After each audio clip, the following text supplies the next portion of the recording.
Hi everyone, I'm Evgeny, I'm senior backend engineer here at GitLab, and in this short video, I'll walk you through the Heartbleed fuzzing example, and I'll show you how to find the infamous Heartbleed bug with an old version of OpenSSL and libFuzzer target. Also, I'll show you how to integrate it into your GitLab CI/CD, and I'll show you our new support of coverage-guided fuzzing in 13.3. So let's dive in. First, let's take a look at the fuzz target itself. Actually, it's the fuzz test, but let's call it fuzz target from now on. Handshake fuzzer.cc. So to implement a libFuzzer target, you need to implement a function called llvm fuzzer test1 input. And this function will be called essentially indefinitely by the libFuzzer engine. It will be called with two parameters. The first one is data, and the second is size. Data will hold the generated byte array by the libFuzzer engine, and this byte array will help your fuzz target to get to more and more coverage in your program, and this way get to more edge cases and find new bugs. So in the function itself, you need to call the code that you want to test, and or the function that you want to test with the data that is passed to you by the libFuzzer engine. So in this case, we are calling essentially SSL do handshake, and we also have a bunch of a bit daunting setup code, but don't worry about it because it's really not the point in this tutorial. The point is that for an OpenSSL developer, it will look pretty familiar. And obviously, if you're a developer yourself, you're writing unit tests for your own code, and you also should write fuzz tests if applicable, of course, because you're, as the developer, you're the most familiar with your code, the structure of your code, the architecture, and you know best what functions and what components you want to fuzz test and what's really worth writing fuzz tests for. So now let's go back and see how we integrate this fuzz target with our GitLab CI. So the first thing we want to do here, we want to include a built-in template in GitLab. The template is coveragefuzzing.gitlabci.yaml. And one more thing, everything that I'm saying now is available in the coverage guided fuzz testing documentation of GitLab under application security. And for the libFuzzer documentation, it's available in the libFuzzer official documentation, which is part of LLVM, part of Ceiling. So there are a lot of examples here of how to compile, of how to run libFuzzer target. And also there are a bunch of examples on the internet as well about libFuzzer. So after we include the built-in template of coverage fuzzing, we need to create a target for each fuzz target that we have. So we need to create a fuzz step. So in this case, we create Heartbleed target, and we need to extend this step from fuzz base, which is now available because we included the coverage fuzzing earlier. And now there are some regular steps that we do in CCPP program. So we install Ceiling, we install make, and then we need to compile the OpenSSL library. The interesting part here is the fsanitize flag, where we pass address and fuzzer no link. So address means that we want to use the address sanitizer, and the sanitizer will help us identify memory corruption bugs.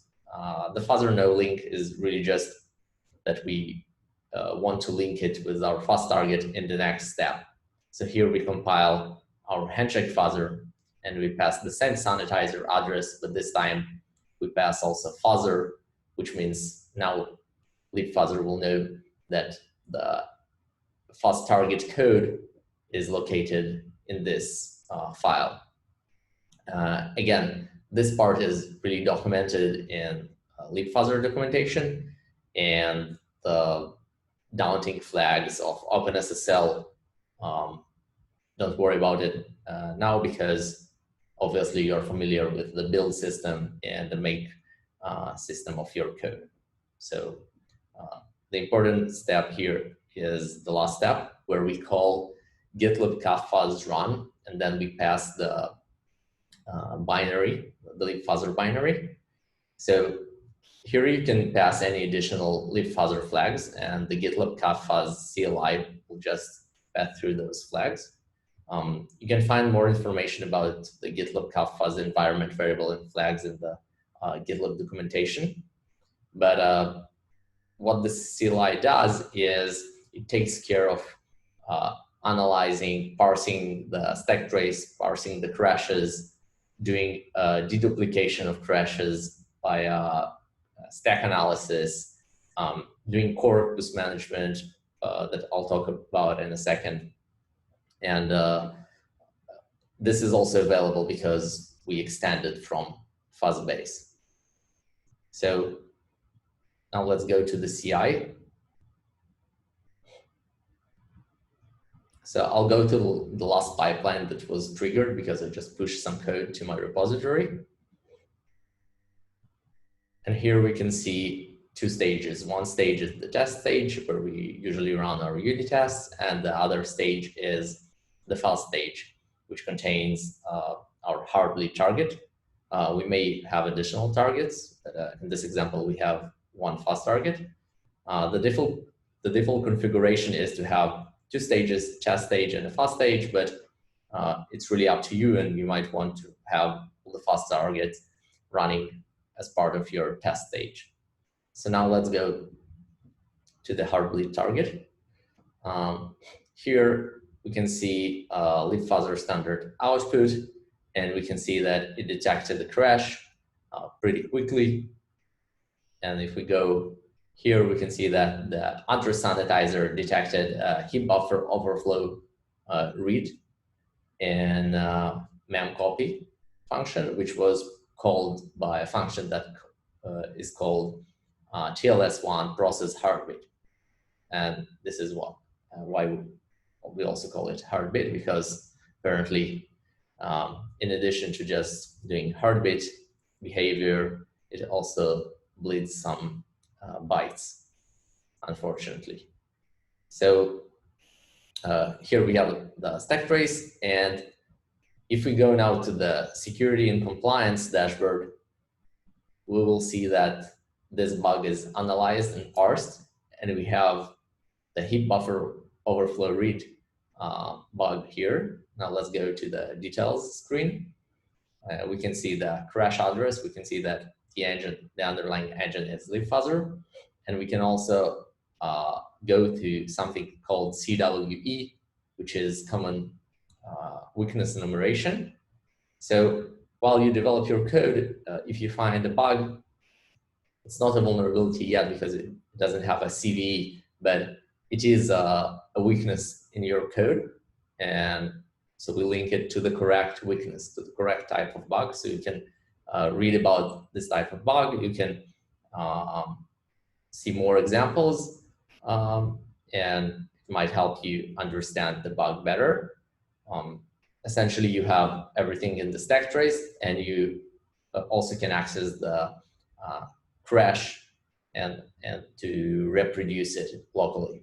So now let's go to the artifacts, which contains the corpus and the crash. So just like I said, the second thing GitLab is doing for you is the corpus management. So every time you will run the fuzz target again because you push new code or because you just opened an MR, the corpus that was generated by libFuzzer on previous runs will be downloaded automatically by the GitLab fuzz utility. And this way, the fuzz target will utilize all the previous runs. And this is really something that takes a lot of time running fuzz targets because corpus management can be quite tricky. So we can either download those artifacts and we can also browse them. So you can see the corpus is all the test cases that were generated by the libFuzzer target. And we also have the crashes, so we can download them and reproduce locally if we want to. So this is it for 30.3. Stay tuned for more coverage guided fuzzing features in your GitLab.